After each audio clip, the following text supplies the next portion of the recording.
했어요. 그 2,000개의 녹음 파일이 어디서 나오는 컴퓨터에서 나왔는데 고영태와 김수현이라고 하는 고영태 측근 두 사람이 통화한 내역이에요. 예.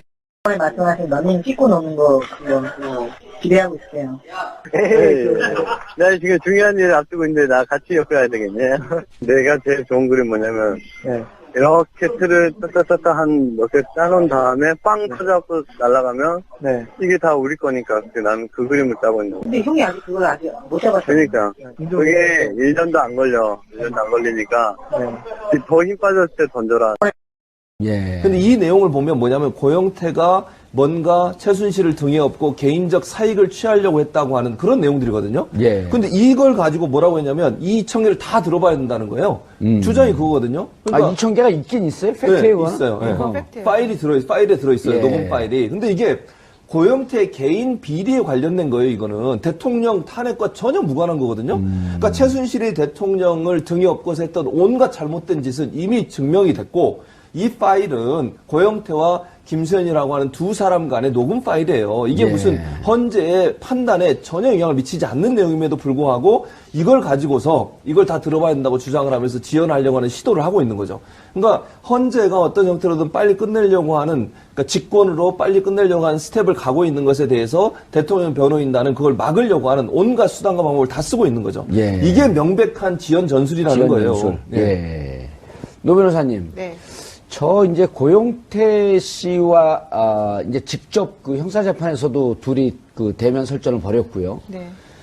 대통령이 1월 1일서부터 엮였다 이런 표현을 쓰기 시작하고 네. 1월 26일날 정규제 TV에 나와서 무언가 음모가 있다. 네. 거대한 음모가 기획돼서 오래전서부터 네. 그게 이제 이른바 고영태가 최순실로부터 돈을 빼먹으려고 그랬다가 그게 이제 2014년서부터 기획했다가 이게 잘 안 되니까 이 사건을 만들었다. 네. 이 그 그림을 만들어가고 있는 과정이거든. 그래서 지금 전체적으로 대통령은 엮였고 최순실도 엮였고 그렇죠. 그리고 이 주범은 고영태고 그리고 고영태는 신용불량자이고 심지어는 최순실과 불륜관계에 있고 네. 이렇게 진흙탕 싸움으로 몰고 가려고 그랬는데 그렇게 많이 덤볐는데 고영태한테 졌단 말이에요. 그렇습니다. 네. 그리고 헌재도 딱 보면 쓸데없는 질문을 하고 그러니까 아 당신들 이렇게 그냥 신속은 빼고 공정한 심리를 계속 하려고 하는데 이제 안 되겠다. 네. 이렇게 판단한 거 아닌가요?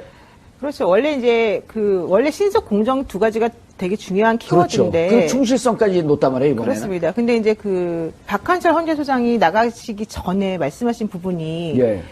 이 헌재 재판관 9명의 숫자라는 게 중요하기 때문에 본인은 나가지만 어쨌든 8명이라도 빨리 심의를 해서 끝내야 된다고 말을 하니까 예. 거기에 대해서 대통령직 변호인단들이 국회하고 뭔가 커넥션이 있는 거 아니냐. 왜 여기서 빨리 하는 것만 중요하게 여기고 공정성을 지금 문제 삼게 만드냐. 먼저 이런 얘기를 했었단 말이죠. 예.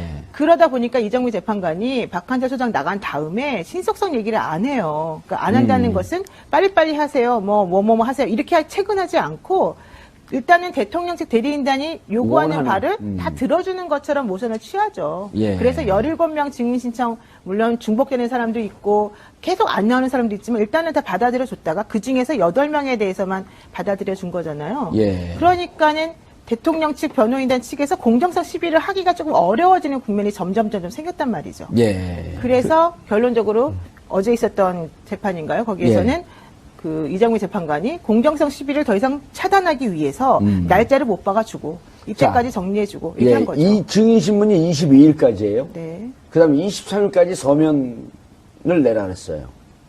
그렇게 된다면 만약에 대통령이 나올지 한번 의논해보겠다. 말들도 네네. 애매하게 해요. 네, 그렇습니다. 나오겠다도 아니고 네. 나올지 한번 출소할 것을 한번 의논해보겠다 하면서 어제 또 이제 당하면서 또 잽을 날렸단 말이에요. 도망가면서. 네, 그렇습니다. 네. 그러면 그 이후에 일정을 한번 그 유추해보면 어떻게 될까요? 그러니까 제가 봤을 때는 그래. 원래는 준비 사면은 언제까지 정리해서 내세요라고 하면 그날이 사실은 변론 종결일이거든요.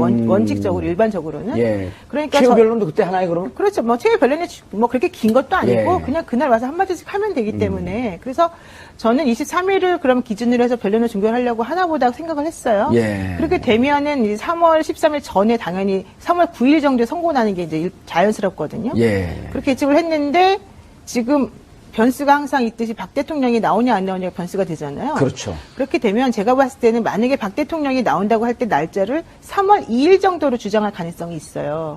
왜냐하면은 23일이 목요일이고요. 그 다음에 월요일이 27일, 28일이 이제 화요일이고 끝이 나잖아요. 예. 3월 1일이 3일절이고 그러면 3월 2일밖에 이제 안 남아서 제가 보기 대통령이 3월 2일 날 나온다고 할 가능성이 있거든요. 예. 그러면은 헌재에서 그걸 안 받아들여지면 또 공정성 시비에 그렇죠. 어떻게 운운할 테니까 일단 알았다고 받아들일 가능성이 있고요. 전제를 받지 않을까요? 이때 나오지 못하게 되면 더 이상 예. 받아들이지 않겠다. 그렇죠. 그렇게 해서 전제를 깔고 받을 수도 있고 전제를 안 깔고 받았다가 그날 만약에 안 나오면 그때 다시 그러면 3월 판결하는. 6일이 월요일이거든요. 예. 3월 6일까지 한 번 더 기회를 주는 거죠. 아하. 공정성 시비를 더 차단하기 위해서. 예. 그래서 그때까지 안 나오면 이제는 더 이상 안 받아준다. 이래도 되거든요.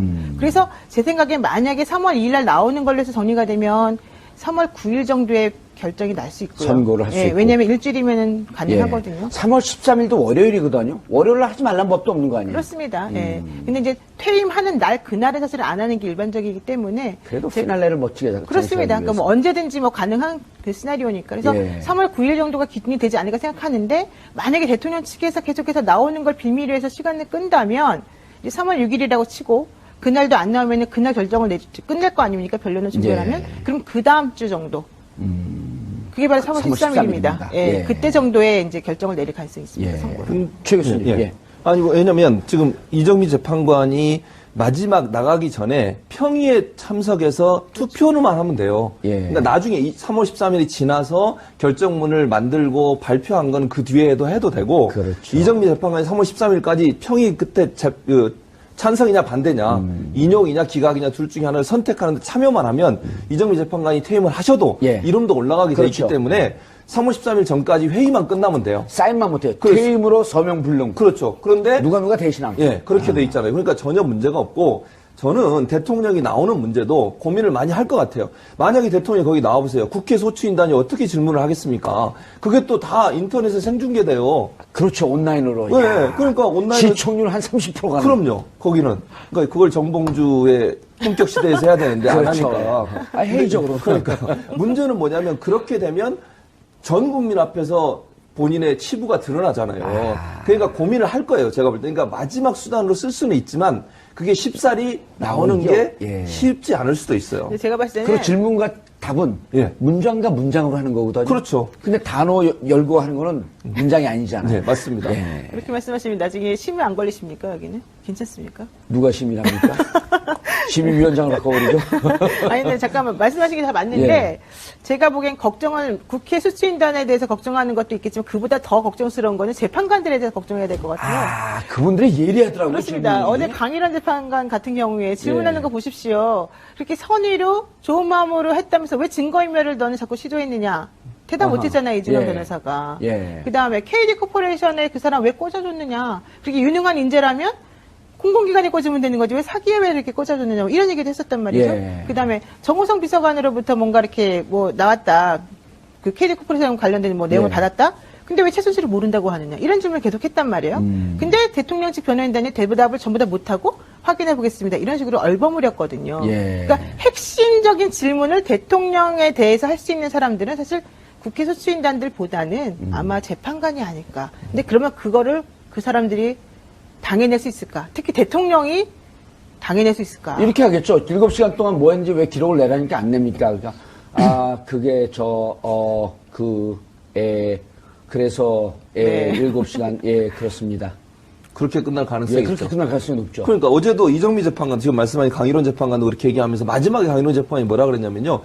제가 질문한 거 하나도 답변 못했습니다. 이렇게 마지막에 또 비수를 꽂았어요. 어허. 그리고 이정미 재판관도 자꾸 회사 직원 월급에 관련된 질문을 하는 거예요. 그게 무슨 탄핵 소추와 그렇죠. 무슨 연관성이 예. 있습니까? 그러니까 시간을 끌려고 하니까 이정미 재판관이 뭐라 그랬냐면 그거 지엽적인 질문 하지 마라. 그러니까 대통령 대리인단 측에 예. 왜 지엽적인 질문을 하냐. 그리고 앞에 이미 물어본 걸 왜 또 물어보냐. 그런 얘기도 했고요. 질문 내용을 나도 잘 이해가 안 된다. 똑바로 질문하세요. 그래서 총 10번의 대통령 대리인단의 질문을 끊고 제지를 했어요. 예. 그 말은 재판관들이 볼 때도 대통령 대리인단이 지연작전을 쓰고 있다는 걸 명확하게 볼 수 있는 거죠. 이게 참는데도 턱밑까지 다 왔다. 그렇죠. 예. 네. 김 대표님. 예.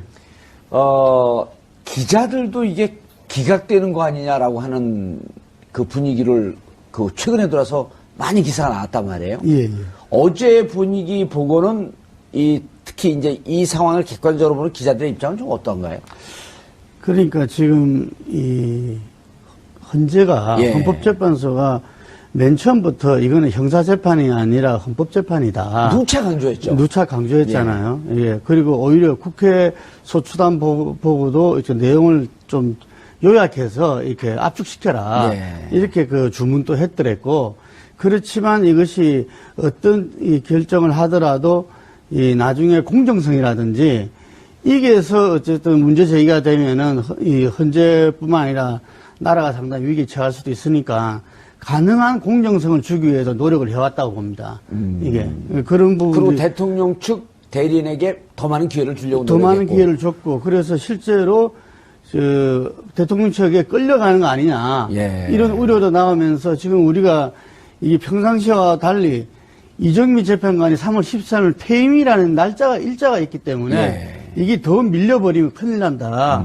하는데 점차 여러 가지 부분들이 시간 끌기가 적용되지는 예. 이런 우려를 많이 했더랬는데 어제 그런 부분들을 저는 다 좀 일소했지 않나 이래 봅니다. 현재 재판관들이 하나하나 지적하는 것이 지금 이것의 이 본질을 갖다가 정확하게 꿰뚫고 있다.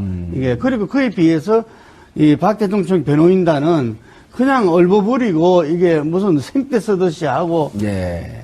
그 사람들도 분명히 변호사로서 자격이 있는 이 분들인데 네. 그분들이 14번이나 공박을 당하고 할 정도로 하는 거는 의도적으로 그렇게 하고 있다는 거거든요.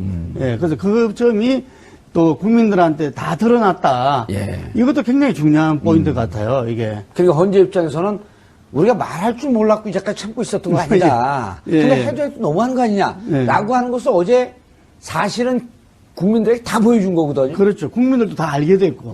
예.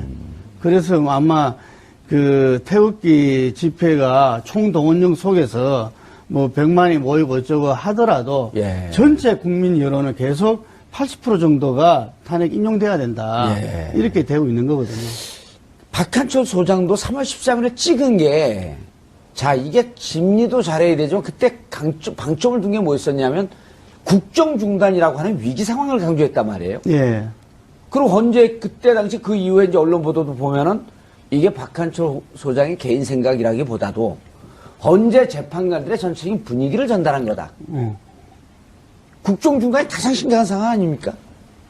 아까 좀 전에 그 박한철 이 전 소장 보고 이노건 의원이 뭐라 제기를 했다 그러잖아요. 예. 그래서 많은 사람들도 박한철 소장이 대통령이 임명한 분인데 이게 어떤 태도를 보일까 상당히 궁금했어요. 그런데 지금 이 현재 재판이 진행되는 동안에 제가 볼 때는 어쨌든 가장 이렇게 좀 맥을 제대로 짚고 이 나라가 더 이상 흔들리서는 안 된다.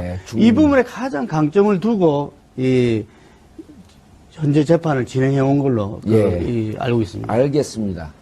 노영희 변호사님, 네. 국회의원 안 해보셨죠? 예, 저는 뭐 시켜주질 않아가지고. 예, 시켜주면 할 거예요? 글쎄, 잘할까요, 제가? 잘할 것 같습니다. 예. 시켜주십시오, 그러면. 예. 알겠습니다. 줄 서십시오. 예. 인사는 잘하시네. 아니, 왜 그러냐면, 제가 이제 이 얘기를 왜 드리냐면, 우리가 국회의원 하면 지휘원, 구의원 공천권이 있잖아요. 아, 그렇죠. 구의원 공천했고 배치 다는 순간요, 턱을 딱 세웁니다. 당신 운전 나한테 뭐 해줬는데?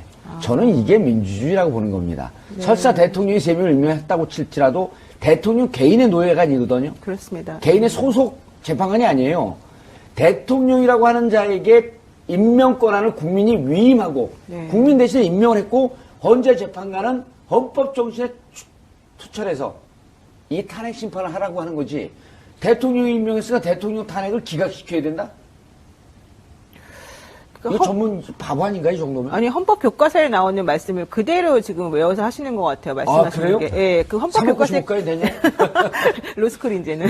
헌법 교과서에 그대로 나옵니다. 그 말씀이 바로. 예, 그러니까 무슨 얘기인지 우리가 뭐 취지를 충분히 알아들었지만 결론적으로는 헌법재판소 재판관 임명을 누가 한 건 아무 상관이 없다는 거죠. 예, 제도적으로. 그렇죠. 이 재판을 제대로 심리해서 제대로 결정을 내려서 우리나라를 제대로 자유민주국가로서 기능하게끔 하는 게 바로 너희들의 임무다. 이 예. 얘기잖아요.